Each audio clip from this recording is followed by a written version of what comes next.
Welcome to a Stanley Cup Final edition of the Goldie on Ice podcast presented by Amerant Bank. Go to amerantbank.com, get that Panthers-themed debit card, and all of your banking needs. Very important. Phil Pritchard is the keeper of the Stanley Cup. You are world famous. You have a big job. How's everything going? How's that cup holding up in the Florida heat? You know what? Obviously, this is a 2024 Stanley Cup Final. We're here in Florida for Game 1, and it's going to be so exciting. We got North versus South, East versus West, Canada versus U.S. It's going to be a great series, however it finishes. But you know what? We're down here in the heat. Where else would you want to be for hockey? I mean, the last 5 years, there's been a team from Florida in the Stanley Cup Final. So, heat or not, it's here. How much do you love the way you've seen the sport grow? You know, the Hockey Hall of Fame in Toronto, so many visitors now every year. Do you kind of look back at how far everything's come and how famous that trophy is now? Yeah, I mean, obviously everything has changed, but in the last 30 years, the hockey has grown. So I think there's 102 countries in the world now that are playing hockey. You don't have to be a northern country anymore.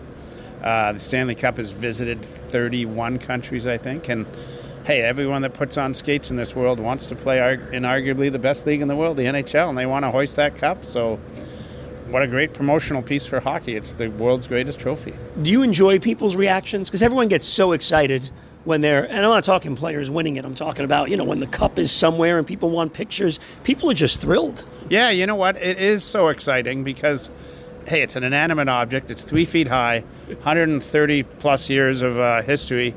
But the excitement, as you mentioned, everyone's got a smile on their face and kind of makes everything good when everyone's smiling. Where are we at now? Which year and which team is coming off the cup when the 2024 team goes onto it? Well, we're okay right now for a few more years because they're halfway on the ring. But we got a few more years before the late 60s, early 70s teams comes off.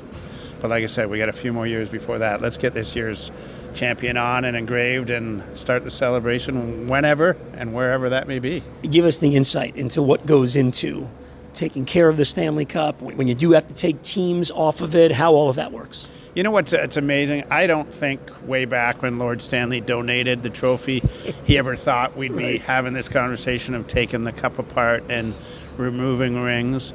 But as Brian Trottier once said, it's the perfect height to hold over your head. He won it 7 times. He's got a pretty good idea of how it feels in that. So you go by his rule, and it's amazing because it's 3 feet high, and everyone always sees it as that behind-the-scenes stuff of removing rings and retirement of the Hockey Hall of Fame. That's kind of the sidebar of what it looks like, and as we were just looking at it there, it's beautiful. Yeah, it really is. Do you still get excited when there's that clinching game and you're bringing it into a building, somebody's going to win? It happens every year, but does it still excite you? All the time. It's so cool to be part of. Hey, when I was young, I dreamt of winning the Stanley Cup. That obviously didn't work out, but but now you got it all the time. So. I know. I don't know if that's an omen or not, but you walk on that red carpet, you hear the crowd going crazy, you see the excitement. It's so powerful, the emotions, and to be part of that and a small part of hockey history, I'm pretty proud. Can you reveal where you get the white gloves from? And are they the same white gloves, or do you get new ones every year, or is that not at liberty to discuss? No. You know what? It's funny. I've every pair of white gloves I've ever worn, I've saved. I've got them at home. Wow. My wife doesn't know why I keep them. I'm not really sure why I keep them, but we do.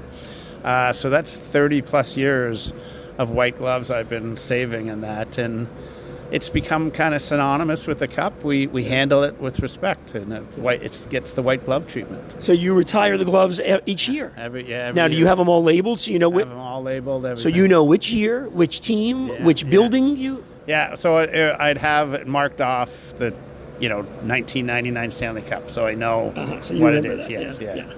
And I guess it's archiving hockey history, and that's what we do at the Hockey Hall of Fame. All right, how's the Cup going to handle this? Is a very long trip, 2,540 miles, South Florida to Edmonton, Alberta. Yeah, you know what?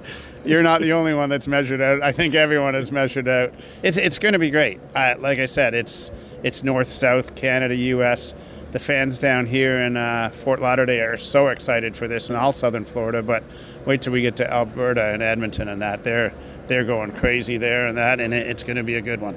Do guys take care of it on their day with the Cup a little bit better these days than they did in some other days. We heard some stories about where that Stanley Cup would end up. Yeah, you know what? I mean, obviously social media has played a big impact in our world and our environment and that, and it's everywhere now. Everything is on film and that. But I think once you're a Stanley Cup champion, you understand the responsibility you have not only to yourself, your family, your team, but the league. So they do look after it, and it's great to be part of. But it's great to see their emotion when they bring it back home and say thank you. Amazing. Great job. We look forward to seeing you on television. Hey, it's always good chatting. Thanks.